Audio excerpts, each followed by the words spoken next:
आपण सकाळी ज्याप्रमाणे बोललो होतो तसेच महत्त्वाचे मुद्दे आज सुनावणीमध्ये आले। त्याच्यात मुख्यतः धनुष्यबाण चिन्हाच्या मालकीबाबत सुनावणी अंतिमतः झालेली आहे असं आपण म्हणू शकतो। त्याच्यामध्ये सुप्रीम कोर्टाने अनेक तोंडी निरीक्षणं नोंदवले, काही प्रतिक्रियात्मक निर्देश सुद्धा त्यांनी दिले। म्हणजे प्रतिक्रिया त्यांनी सुद्धा काही व्यक्त केल्या असं आपल्याला दिसतं। याच्यामध्ये सगळ्यात महत्त्वाचा मुद्दा जो नेहमी डिस्कस होतोय तो म्हणजे राजकीय पक्षच श्रेष्ठ आहे। राजकीय पक्षाचे जे प्रमुख असतील, ज्यांच्या ताब्यात पक्ष असेल तेच पक्षाचे निर्णय घेऊ शकतात, त्यांच्या सहीनीच पक्षाचे निर्णय होतात आणि राजकीय पक्ष श्रेष्ठ असल्यामुळे राजकीय पक्षावर ज्यांचा ताबा आहे त्यांनी घेतलेले निर्णयच हे मानले पाहिजे, कायदेशीर ते असले पाहिजे। त्यामुळे विधिमंडळ पक्ष आमदारांची संख्या जी आहे ती निवडून आलेली, त्यांनी कुठे जायचं आणि त्यांनी स्वतःमध्ये फूट पाडून आपली एक गट तयार करायचा आणि त्यांनी एक निर्णय घ्यायचा की नाही पक्ष सुद्धा आमचाच आहे, हा निर्णयच अयोग्य आहे हे आज वारंवार सांगण्यात आलं।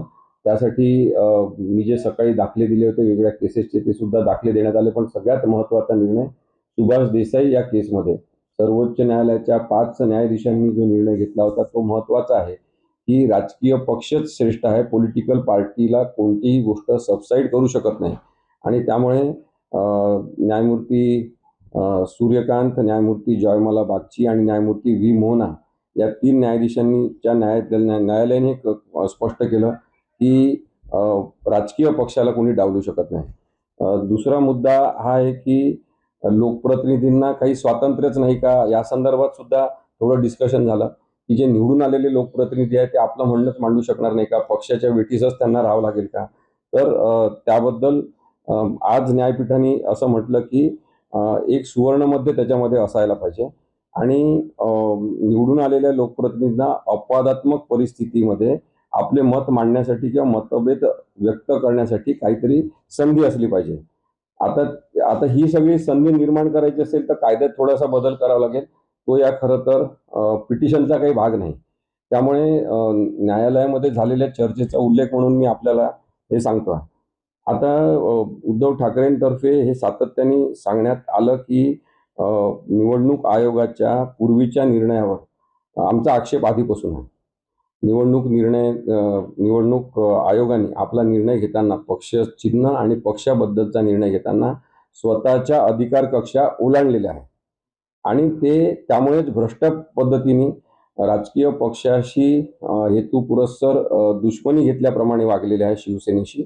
आणि त्यांनी भारतीय जनता पक्षाच्या सांगण्यावरून, म्हणजे मी हे म्हणतो आहे, कोर्टात काही म्हटलेलं नाही आहे, पण त्यांनी भारतीय जनता पक्षाच्या काही नेत्यांच्या सांगण्यावरून अशा प्रकारचे वागणूक निवडणूक आयोगाने केली आहे। त्यांनी तटस्थपणा गमावलेला आहे। याबद्दल मात्र कपिल सिब्बल सरांनी सांगितलं की इन्स्टिट्यूशनल इंटिग्रिटी ही न्यायव्यवस्था असेल, निवडणूक आयोग असेल किंवा गव्हर्नर हे पद असेल किंवा गव्हर्नरचं ऑफिस असेल, तसंच विधानसभेचे अध्यक्ष असतील, यांची इंटिग्रिटी कॉन्स्टिट्यूशन सोबत राहिली पाहिजे, यांची इंटिग्रिटी डेमोक्रेटिक प्रिन्सिपल सोबत राहिली पाहिजे आणि ती नसली तर संपूर्ण लोकशाही उद्ध्वस्त होऊ शकते, हे या उदाहरणावरून दिसते असं त्यांनी अत्यंत मार्मिकपणे तिथे मांडलेलं आहे। बहुमताच्या जोरावर एकनाथ शिंदे यांच्या गटाला जी मान्यता देण्यात आली ही चूक केलेली आहे पुन्हा सांगण्यात आलं, जसं सुभाष देसाईच्या केसमध्ये आणि यापूर्वी जस्टिस चंद्रचूड यांच्या बेंचनी जो निर्णय घेतलेला आहे त्याच्यामध्ये सुद्धा सांगितलेलं आहे की बहुमत केवळ आमदारांचं लक्षात घेऊन जी काही प्रक्रिया झालेली आहे विधानसभेमध्ये ती चुकीची आहे। राज्यपालांनी केलेली प्रक्रिया सुद्धा चुकीची आहे आणि त्यांनी जी बहुमत चाचणीचा निर्णय घेतला होता तो सुद्धा चुकीचा आहे। पक्षांतरबंदी कायदा जो 10व्या अनुसूचीनुसार आहे त्याच्यामध्ये कोणत्याही विलिनीकरणाशिवाय पक्षाचा ताबा घेण्याची किंवा विधिमंडळातील फुटीला मान्यता देण्याची परवानगी नाही, हा युक्तिवाद सुद्धा करण्यात आला। आता यानंतर शिंदे गटातर्फे त्यांचे वकील पुढच्या तारखेला मांडणी करतील आणि पुन्हा काही मिनिटांचा कालावधी, हा कदाचित 10-15 मिनिटांचा कालावधी हा आम्हाला सुद्धा दिला जाईल बाजू मांडण्यासाठी उद्धव ठाकरे यांच्या मूळ शिवसेनेतर्फे। तेव्हा कपिल सिब्बल सर आणि ॲडव्होकेट देवदत्त कामत हे पुन्हा काही मिनिटं बाजू मांडतील की उर्वरित मुद्दे जे आहेत ते कव्हर करण्यासाठी। परंतु संविधानिक दृष्टिकोनातून अत्यंत स्पष्ट अशी केस आहे, न्यायालयाच्या लक्षात आलेलं आहे असं नक्की म्हणता येईल। हा निर्णय मी आधीपासून सांगतोय की हा निर्णय संविधानाच्या दृष्टीने उद्धव बाळासाहेब ठाकरे यांच्याच बाजूनी लागायला पाहिजे. तशी अपेक्षा संविधानाची आणि लोकशाहीची आहे. परंतु कोणी जबाबदारी झटकण्याचा प्रयत्न मुद्दामून केला तर आपल्याला सांगता येत नाही की एखादा वेगळा निर्णय सुद्धा येऊ शकतो. कारण की मी हे सतत सांगण्याचा प्रयत्न करतोय की वकिलांचं काम आहे की त्यांनी न्यायालयाला न्यायापर्यंत घेऊन जाण्यासाठी, न्यायाच्या दरवाजापर्यंत नेण्यासाठी आणि सत्य दाखवण्यासाठी स्वतःच्या बुद्धिमत्तेचा वापर केला पाहिजे.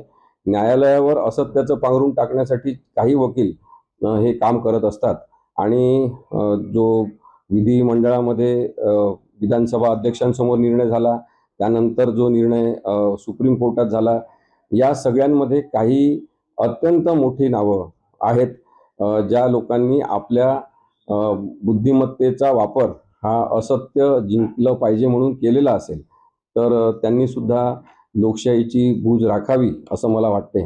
आणि लोकशाही राहिली तर आपण सगळं टिकणार सगळेजण. आणि इतकी मोठी ही लोकशाही संविधानानुसार चालू आहे हे आपलं भाग्य आहे आणि त्यासाठी आपण काम केलं पाहिजे असं मला वाटतं. राजकीय पक्षाला डावलू शकत नाही असे तुम्ही मुद्दा सांगितलेला आहे किंवा न्यायमूर्तींच्या मांडण्यात आलेला, पण अजून पक्षाचा कुठला निर्णय झालेला नाही. पक्ष कोणाचा आहे काय? निर्णय अंतिम सुनावणी झाल्यानंतर होईल. आता त्यांची बाजू मांडल्यानंतर मग हा निर्णय होईल. राजकीय पक्षाला डावलू शकत नाही म्हणजे आज काय केलेलं आहे? राजकीय पक्ष आणि विधिमंडळ पक्ष असे दोन वेगळे भाग आहेत. हे सर्वोच्च न्यायालयाने त्यांच्या निर्णयात मान्य केलं आहे, आधीच्या सुद्धा 2 निर्णयांमध्ये. आणि त्यामुळे आमदार किती पण फुटले आणि आमदार हे 5 वर्षाचं आयुष्य घेऊन जगत असतात.